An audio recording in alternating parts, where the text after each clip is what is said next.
the word of the Lord came to me. Son of man, how is the wood of a vine different from that of a branch from any of the trees in the forest? Is wood ever taken from it to make anything useful? Do they make pegs from it to hang things on?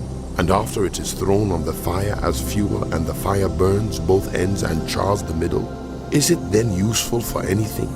If it was not useful for anything when it was whole, how much less can it be made into something useful when the fire has burned it and it is charred?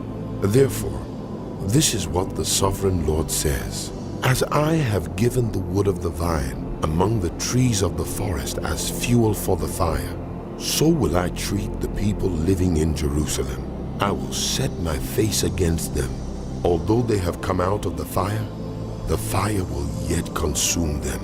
And when I set my face against them, you will know that I am the Lord. I will make the land desolate, because they have been unfaithful, declares the sovereign Lord.